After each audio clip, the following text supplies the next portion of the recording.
El Estado polaco en los siglos XVI y XVII. Durante el siglo XVI, Polonia había mantenido una cierta cohesión política bajo la dinastía de los Jagellones.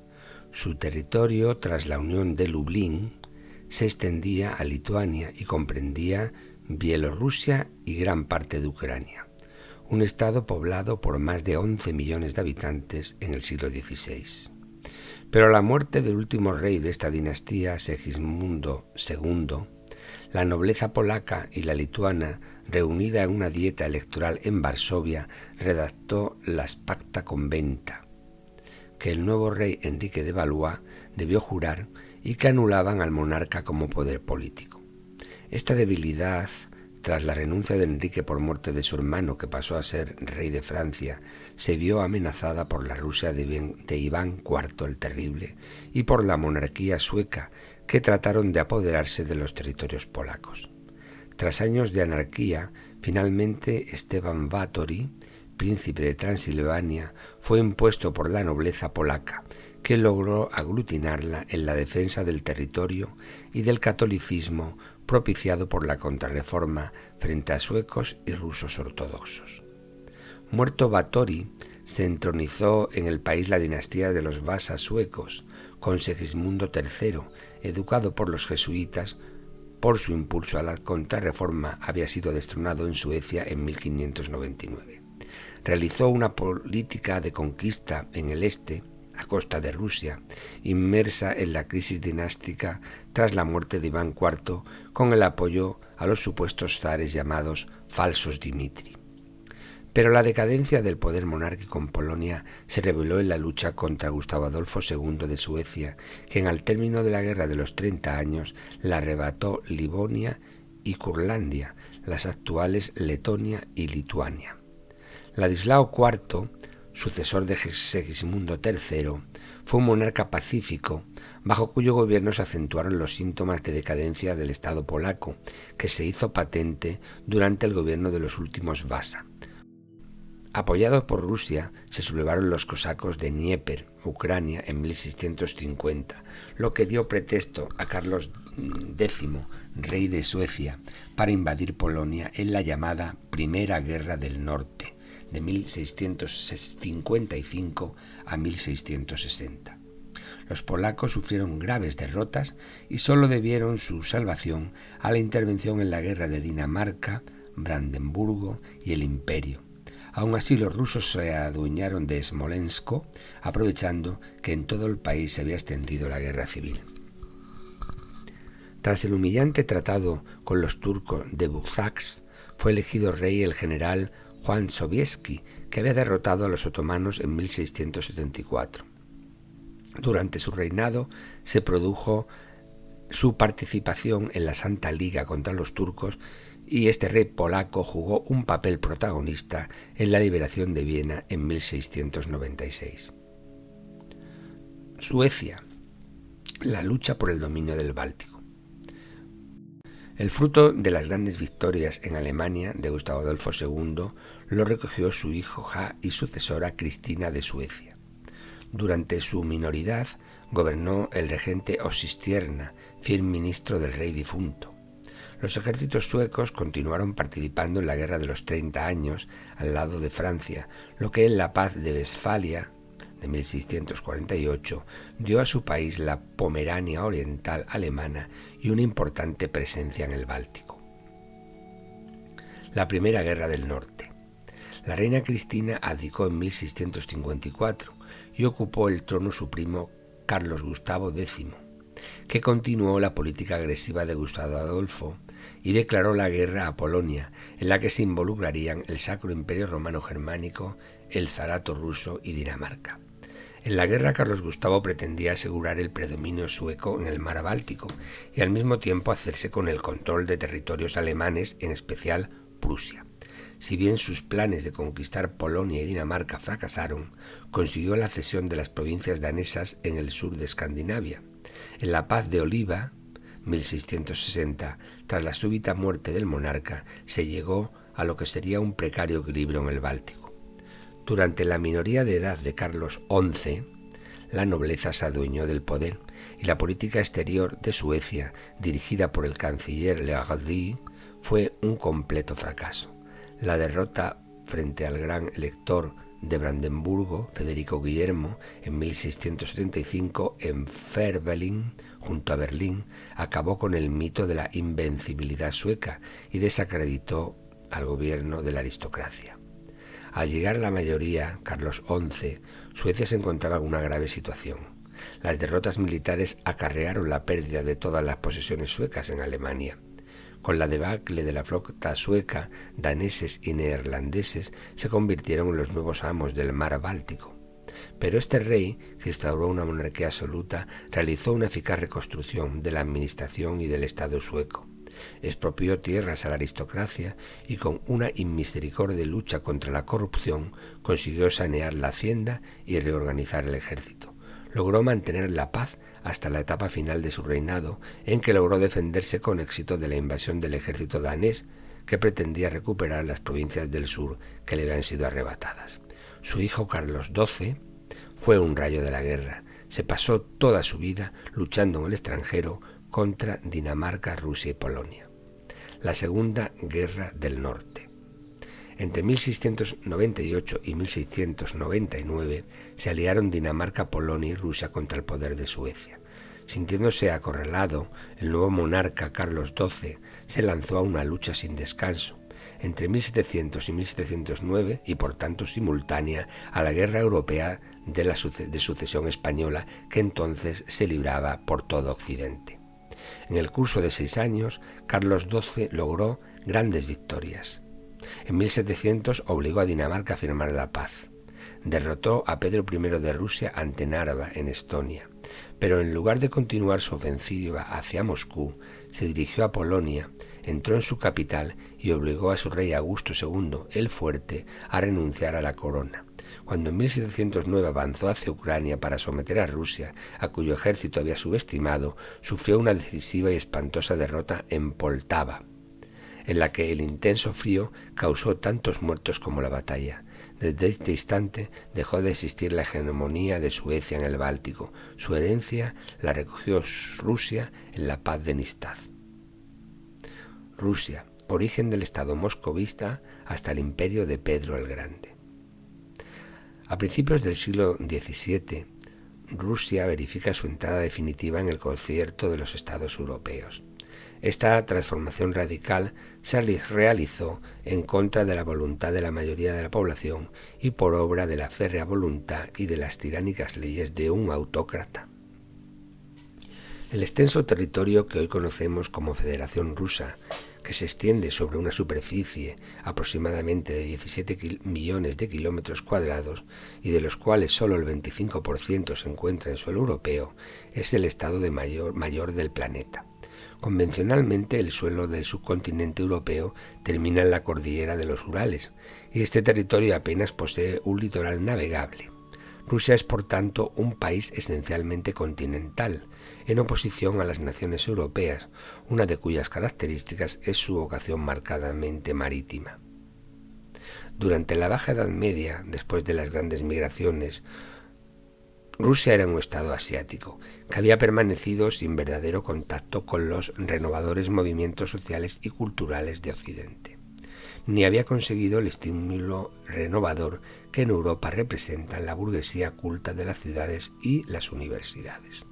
Algunos historiadores subrayan un hecho determinante de la evolución histórica del Estado en Rusia, cuando a finales del siglo XVII se produjo el advenimiento de Pedro I, y éste se propuso, a sangre y fuego, que su pueblo ingresara de lleno en la modernidad occidental.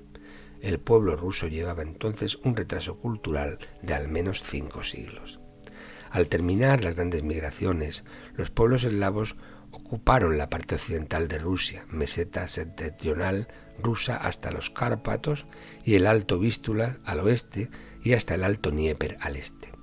Al norte del Cáucaso y del Mar Caspio, el poderoso imperio de los cosacos protegía a los eslavos de las peligrosas incursiones de los pueblos nómadas del Asia. Los cosacos eran un pueblo de origen turco que tenía su capital en el curso inferior del Volga.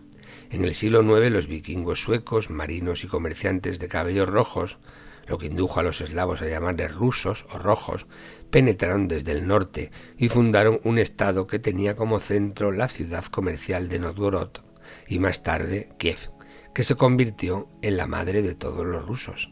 Kiev, aprovechando el caudaloso río Dnieper, extendió su comercio y su influencia hasta el Mar Negro.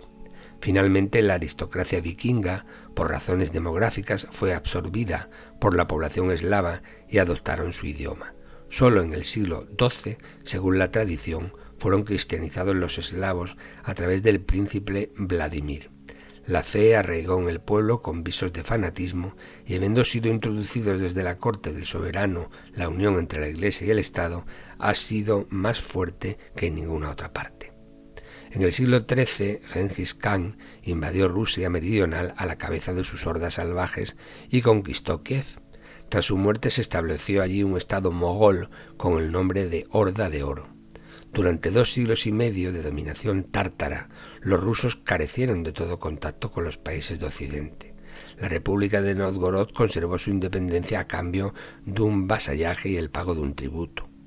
Durante la dominación tártara empezó a despuntar la ciudad de Moscú, situada más al norte en un afluente del Oka, a su vez afluente del Volga. La historiografía tradicional presenta en sus primeros momentos a principios del siglo XIV a los príncipes moscovitas como auténticos tiranos sanguinarios que en poco se diferenciaban de los tártaros. En 1380, un tal Dmitri, príncipe de Moscú, infligió por primera vez una derrota a los tártaros junto al río Don, y a finales del siglo XIV el terrible jefe mogol Tamerlán causó a los tártaros de la Horda de Oro tales pérdidas que su imperio quedó destruido para siempre. Los príncipes de Moscú quedaron libres de la sumisión al Khan tártaro y comenzaron una importante expansión territorial. Iván III, que subió al trono en 1463 y lo ocupó durante 43 años, gobernó por el terror a semejanza de los tártaros, y al casar con una princesa bizantina, Sofía Paleóloga, sobrina del último emperador de Bizancio, que había caído en 1453 en poder de los turcos, proclamó a Moscú como la heredera política y espiritual del Imperio Romano de Oriente, incorporando el emblema de la doble águila al escudo de armas ruso para simbolizar esta filiación. A ello contribuyó durante siglos la Iglesia Ortodoxa rusa, en la que en 1589 el metropolita ascendió a patriarca y proclamó a Moscú como una tercera Roma, y al pueblo ruso como predestinado por Dios a la dirección espiritual y política del mundo ortodoxo.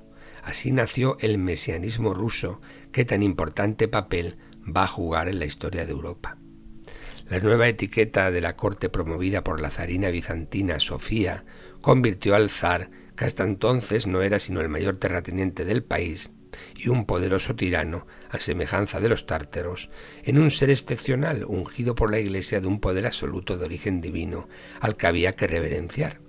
También añadió un componente muy presente en Bizancio desde la época medieval: una gran desconfianza hacia todo lo que viene del extranjero, que se ve siempre como una constante amenaza.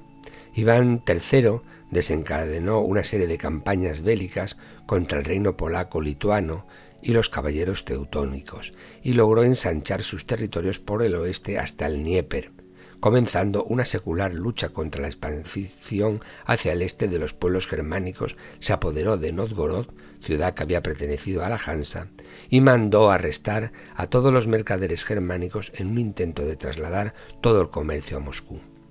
Por el este, la poderosa Horda de Oro, tras el ataque de Tamerlán, se había dividido en 3 kanatos: el de Kazán en el Volga, el de Astracán al norte del Caspio y el de Crimea, del que a finales del siglo XV se apoderaron los turcos en su avance europeo. Para defender los territorios moscovitas se creó un grupo oficioso de guardias fronterizos, integrados por cosacos, que operaban en las fronteras con los turcos y vivían del pillaje. En 1533 el nieto de Iván III fue proclamado Gran Príncipe de Moscovia con el nombre de Iván IV. Sería conocido como el Terrible. A los 17 años fue coronado zar y se apoyó en el alto clero y el estamento popular de las dietas de representantes territoriales que convocaba periódicamente como modo de oponerse a los nobles o boyardos que intentaban implantar en Rusia el gobierno de una oligarquía al estilo de Polonia. La rebelión de los boyardos, que pretendían suplantarlo con motivo de su enfermedad en 1553, desencadenó por parte del Terrible una serie de persecuciones sangrientas contra los nobles y los burgueses, a los que torturó hasta la muerte. La represión y saqueo de Novgorod acarreó decenas de miles de muertos. La acción como gobernante de Iván IV el Terrible estaba de acuerdo con su personalidad, una mezcla de locura paranoica y genialidad. Lanzó sus tropas contra Estonia y Livonia y venció a los caballeros teutónicos conquistando Narva, lo que equivalía a la apertura hacia el Báltico, cuyo puerto permanecía abierto en invierno el doble de tiempo que el de Arcángel en el Mar Blanco. Aumentó la influencia occidental reclutando ingenieros y artesanos alemanes y modernizó su ejército incorporando los nobles a la caballería y un cuerpo de arqueros, los streltsí, que formaron una especie de guardia personal del zar. Con estas tropas, Iván IV sometió los kanatos tártaros de Kazán, con lo que se consolidó la expansión de Rusia hacia Siberia y el de Astracán en el mar Caspio. Tras la conquista de Kazán, Iván mandó construir la Catedral de San Basilio, magnífico edificio de cúpulas bulbosas decoradas con vivos colores que adorna la Plaza Roja de Moscú.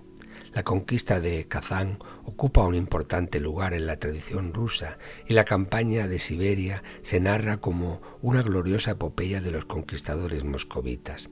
Las leyendas populares representan la despiadada conducta de Iván el Terrible.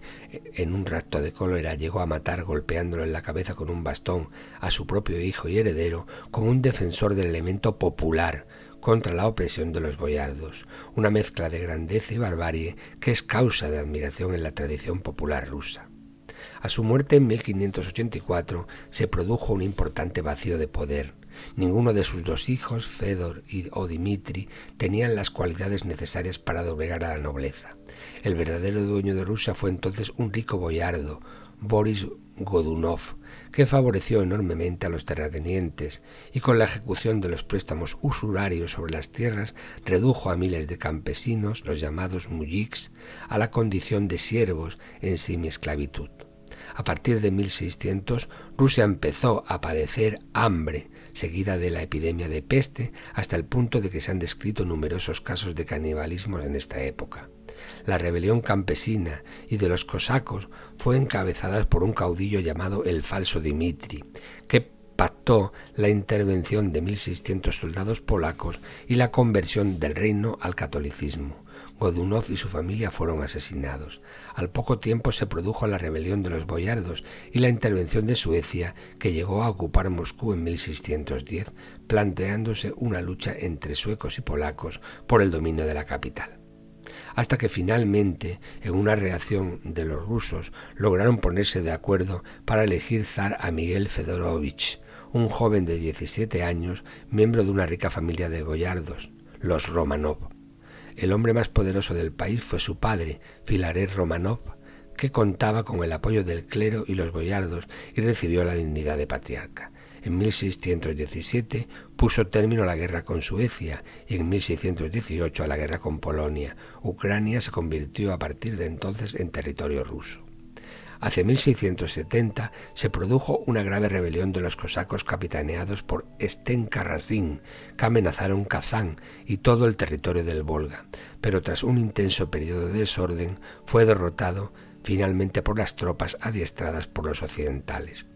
Paulatinamente, durante el reinado del segundo Romanov, Alejo, los extranjeros, sobre todo ingleses y alemanes que vivían en el llamado barrio alemán de Moscú, fueron alcanzando puestos de influencia en la corte.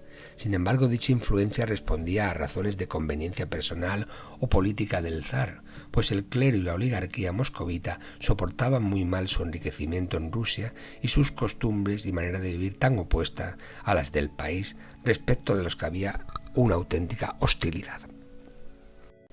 Alejo murió en 1676 y ninguno de los hijos de su primer matrimonio resultó capaz para el gobierno. Solo un hijo, Natalia, de la segunda esposa de Alejo, llamado Pedro, resultó suficientemente robusto e inteligente. Los boyardos le proclamaron zar con 10 años, pero una hija del primer matrimonio, Sofía, se opuso a esta línea de sucesión y asumió el poder con el apoyo de los Streltsy, que provocaron una matanza entre los partidarios de Natalia. Pedro y Natalia lograron escapar con vida y se refugiaron en el arrabal de los alemanes. La princesa Sofía y su amante, el príncipe Galitzin, trataron de gobernar imponiendo reformas de tipo occidental, lo que les atrajo numerosos enemigos, y tras sus fracasadas campañas en Crimea, el príncipe fue depuesto por los nobles, que mediante un golpe de estado proclamaron zar a Pedro en 1689. Pedro I introdujo en Rusia las innovaciones europeas que conoció en 2 viajes a Occidente, por Holanda, Francia e Inglaterra, y que aplicó con el auxilio de colaboradores extranjeros, en particular el escocés Gordon y el suizo Lefort. Pedro, un gigante de 2 metros de carácter violento, deshizo por la fuerza el viejo Estado e implantó una nueva administración y un nuevo ejército. Los Streltsy, tras su rebelión, fueron disueltos, a la vez que introducía los gustos y la etiqueta occidentales. Impuso estas reformas incluso contra la voluntad de la zarina Eudoxia, de la que se divorció, y contra la de su hijo Alejo, que, perseguido por su padre, huyó de Rusia por haberse erigido en caudillo del partido tradicionalista. Pedro I le convenció para que volviera con promesas de reconciliación, y en lugar de ello lo hizo prender y torturar hasta su muerte. En política exterior, Pedro abre la etapa de expansión imperialista en Europa. Comprendió que este inmenso estado continental necesitaba salidas al mar. Pensó en el Báltico, para lo cual habría de chocar con Suecia, que tras distintas vicisitudes dominaba aquel mar desde la paz de Westfalia. Por ello se alió con Polonia y Dinamarca. Empezó la guerra poniendo sitio a Narva, en el Golfo de Finlandia, pero en 1700 fue derrotado por el mucho mejor preparado ejército sueco de Carlos XII. Este rey no supo aprovechar su éxito y cometió un error estratégico al minusvalorar al ejército ruso. En lugar de dirigirse inmediatamente contra Moscú, se empeñó en una costosa y larga campaña contra Polonia, a quien consideraba su principal enemigo. Pedro tuvo tiempo de reorganizar su ejército y dotarlo de artillería, cuya carencia había determinado su derrota en Narva. Continuó la campaña y se apoderó del Golfo de Finlandia, en cuyo fondo, en la isla de Neva, fundó la ciudad de San Petersburgo y rápidamente comenzó la tarea urgente de construir una flota. La ciudad fue construida a golpe de ucases. Fueron trasladados forzosamente allí fineses, tártaros, calmucos, prisioneros suecos, mercaderes de Novgorod y hasta 30.000 campesinos, y se obligó a toda familia pudiente de Moscú a construir una segunda vivienda en la que iba a ser la nueva capital de Rusia. Cuando Carlos XII de Suecia, terminada victoriosamente la guerra contra Polonia, en la que había hecho abdicar a Augusto el Fuerte, quiso reanudar la campaña contra Rusia, fue definitivamente derrotado en la terrible batalla de Poltava en 1709, donde a duras penas logró salvar su vida en su ida hacia Moldavia, entonces perteneciente al Imperio Otomano. En 1718, tras la muerte de Carlos XII, su sucesora, Ulrica Eleonora, firmó con Pedro la paz de Nystad en 1721, en lo que era una claudicación sueca de sus aspiraciones sobre el Báltico. Pedro I devolvía a Suecia a Finlandia, pero se quedaba con Ingria y Carelia, y se convertía en la primera potencia del norte de Europa.